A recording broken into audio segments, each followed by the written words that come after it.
to part 3, clue 3 of my project vlog for 2024 Stephen West MKAL. Okay, so for those who haven't seen me before, welcome. I've made 2 previous videos talking about my progress and my updates regarding the 2024 MKAL show this year. So if you haven't seen those, check those out after this video.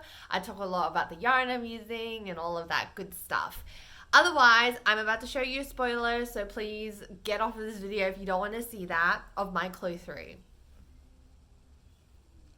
So this is what I have so far. I am loving this. It looks so good. I love this like scalloped edge border that this is creating. How I'm finding knitting this, it's taking a little bit. I was like talking to some friends and they were saying to me that people have recommended using DPNs while doing this because essentially you're knitting adjacent to these live stitches that we had knitted on previously and kind of casting on new stitches while knitting on like this border. Hopefully I'm explaining that right. So when I'm knitting this, it takes a lot of energy to have to flip the shawl every single time to knit wrong side, right side, wrong side, right side. And people have recommended using DPNs in order to avoid that. I unfortunately don't have 3.5mm DPNs. How many times, literally, this happens to me all the time. I always have the wrong stuff. Like, it drives me insane. Anyway, so I'm just sticking with using my corded needles for this. It isn't that bad. I just know for a fact that I am not going to complete this clue by the next one, which is a bit, what's the word? Like, it makes me feel bad. I'm trying not to put negative energy on it, but I know I'm not going to get this done before the next clue. So fingers crossed that I work a miracle here and I'm able to finish this before the next clue, but I don't think that will be the case. Loving how it's looking so far. I swear, like for those who have watched my other parts, you probably think, oh, she's making this up. But I did accidentally see what clue 3 looked like from Stephen West's Instagram story. So totally my bad. He showed the spoilers ahead, like picture before he showed, you know, what clue 3 looked like. I just like did not register in my mind what that meant. And so I just clicked forward. But in all fairness, like I'd already completed 2 triangles by the time that I saw it. And so like I had a pretty good idea that this is what it was gonna look like. And actually it ended up being helpful because at that point I was considering doing gray purple mohair instead of doing the 2 colors as recommended in the pattern. And so because of that spoiler, I was able to look at other people's interpretations of this clue and decide whether or not I wanted to just do 2 colors or 3. As a part of the YouTube tutorial, he mentioned that you could do mohair. And so that's why it was like in my brain before I saw like the spoiler. But anyway, so once I saw the spoiler, I saw mostly people were using just the 2 colors. And I really liked the way that it looked. And it's also helpful because like my shawl is like super bunched up like on my needles, so I can't really see the full picture of like the length and what it looks like laid out flat. And when I saw people's shawls laid out flat with the 2 colors, it really gave like this really cool effect where it was like boom, like really stark border. And so that's the reason why I went for 2 colors. I don't know why I'm making this sound so deep, but these are like the, you know, the questions that you ask yourself during like the whole process. Like, am I gonna put a spin on things? Am I gonna stick with what the pattern recommends? Or what am I gonna do?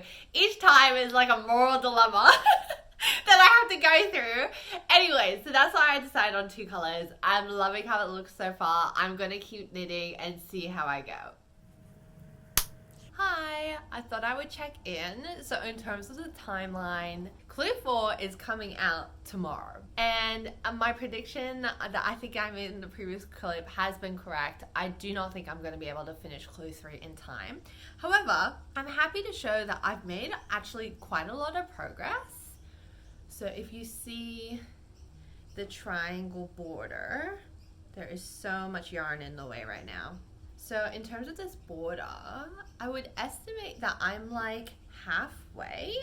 So I've got that much to go, and I've done this much. And if I count the triangles, I'm almost exactly halfway, because there will be 20 gray triangles. I have 9 right now, so I just have one more gray triangle, and then I'm officially halfway. I've actually started getting the rhythm of making these triangles. I initially was really struggling and like having to look at the pattern constantly, and now I only need to see the pattern for like the first 2 rows, and then after, which take like less than 5 minutes to do, like 3 minutes to do, and then after that I'm like,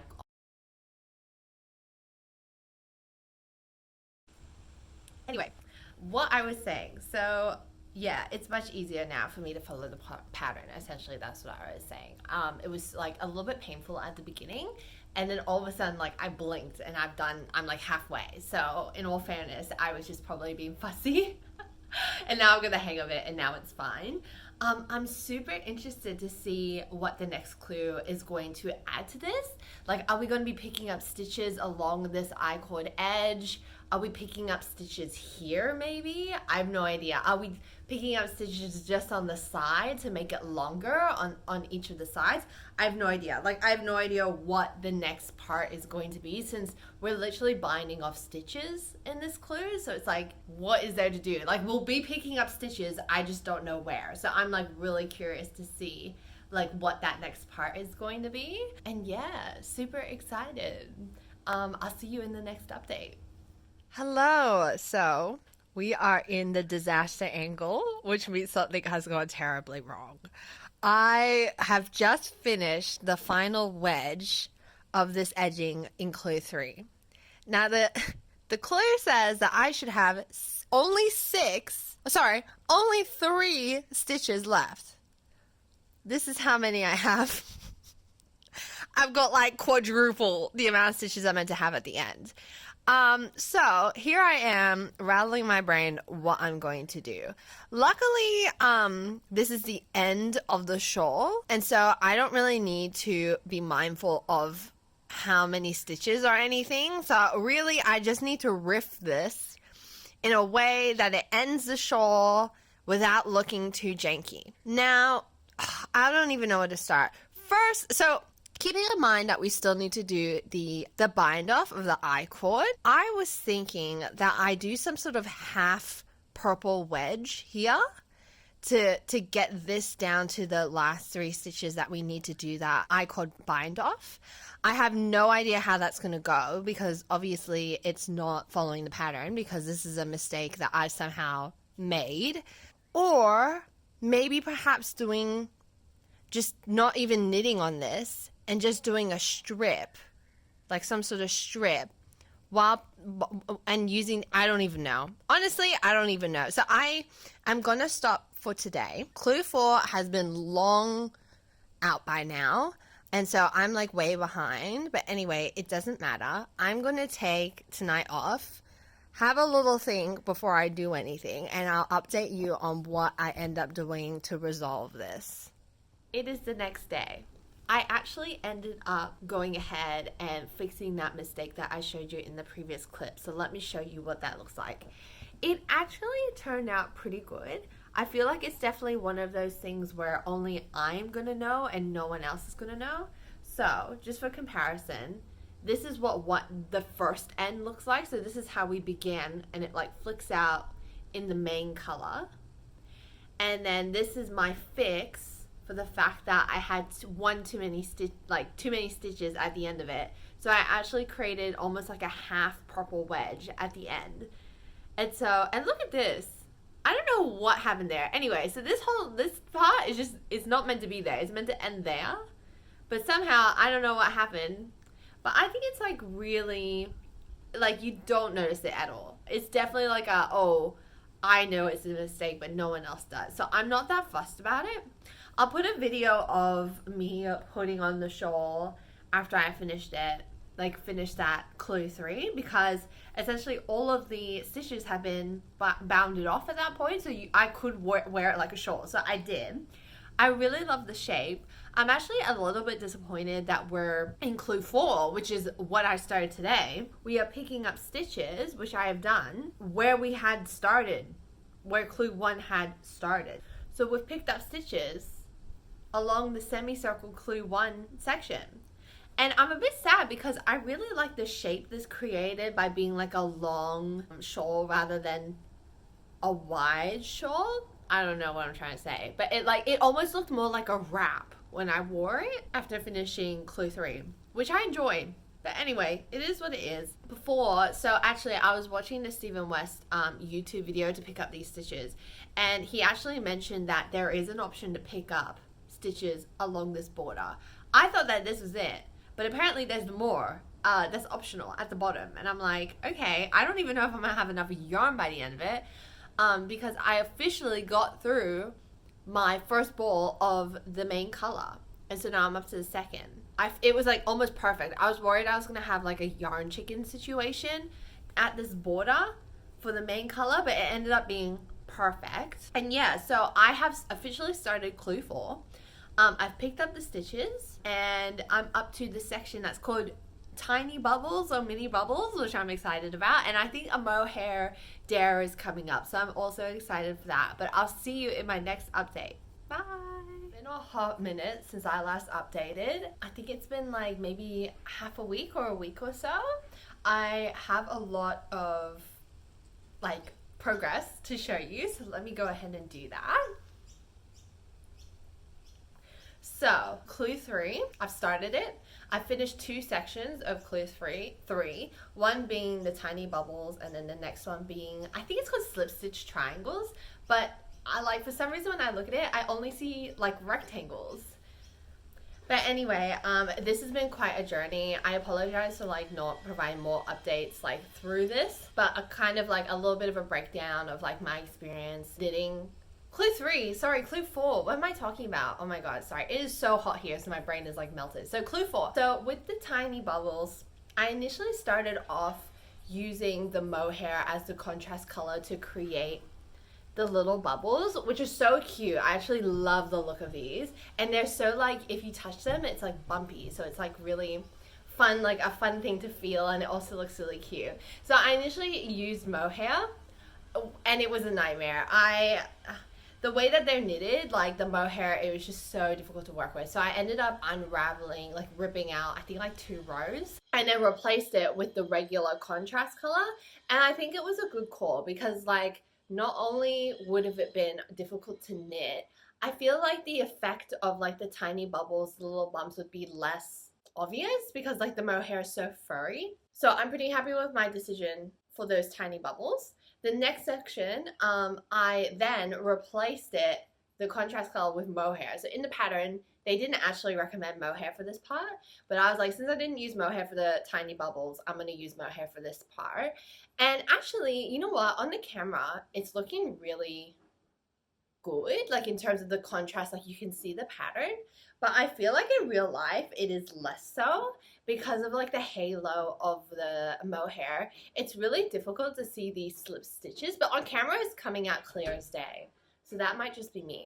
And so in terms of what's coming up next, I now have to do tiny bubbles, triangle slip stitches, I think like 2 more times, so 2 more pairs of these, and it's gonna be like, it's going to be really quick because we're decreasing. So each time I knit a row, we're decreasing by 1. So it's like the number of stitches are getting less and less. So I think this is going to go by really quickly. Oh my god, I thought I dropped off all my stitches. I didn't.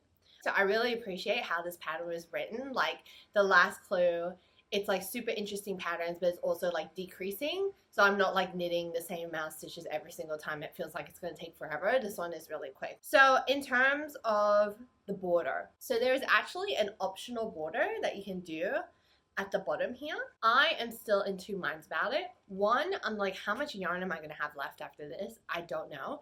To be fair, I have like a pretty, like I only just started a new ball of the main color at the beginning of clue 4, and so I'm like, I'm sure I'll have enough of it, and I'll definitely have enough of mohair because I have more than 1 ball of that mohair. Right now I'll show you. This is like how much I have left, and this is from like the ball that I've been using this whole time for this shawl, so I've only got like a little bit left. So luckily I have more balls of this, and then same with the contrast color actually, so maybe I will have enough. But I guess it's just a me thinking, do I want to do a border? I'm leaning yes, but the idea of picking up stitches along the I-cord edge is like making me feel a little bit ooh, because also, like I showed you before, I actually have the wrong amount, sorry, wrong side. I have the wrong amount of stitches anyway because I made this mistake, which is why I had to do that half wedge because I had too many stitches. So then I'm like, oh, we're doing a border, complicate things because I have the wrong amount of stitches. I don't know. Anyway, I'm going to keep working on this. I'm also in the middle of making a decision to do this section again, but just not with the mohair, because I feel like if I did it with the regular contrast color, it will show a little bit better than what this section has done with the mohair. But then I'm like, is that a bit weird how I'll have like bubbles, then this mohair section, and then bubbles again, and then this section but with no mohair? I don't know if that's going to look weird. Anyway, lots to think about. I'm going to keep going on this. It's looking absolutely beautiful. It's so striking, like on camera. And like, I don't know if you figured this out by now, but like I've obviously seen the finished shawl. Like there's no way of escaping it now because it's like I'm like so slow at finishing it. Like I've seen lots of people's shawls, like finished shawls. Amazing. Like I feel like maybe let me know if this happens to you when you're like doing MKAL and then you see other people's ones and you see their color choice and you're like, oh my god, I wish I did that. That's what I'm feeling low key looking at everyone's. It's like, oh, I wish I did that. I don't know, like the color just changes the vibe so much of the shawl. And like I've seen ones that look way more, what's a good word for it? Sophisticated? The colors make it, this is looking like a bit, like don't get me wrong, I love it, but I feel like the vibe, I don't know if the vibe is me, which is what I was so worried about from the beginning, like about it being wearable. Anyway, I love purple. We'll see. You know what? Hopefully at the end of this video, I'll show you like how I would style it. Maybe once it's done, I'll be able to like wear it and visualize it a little bit more and how I would wear it day to day. But anyway, yes, until my next update.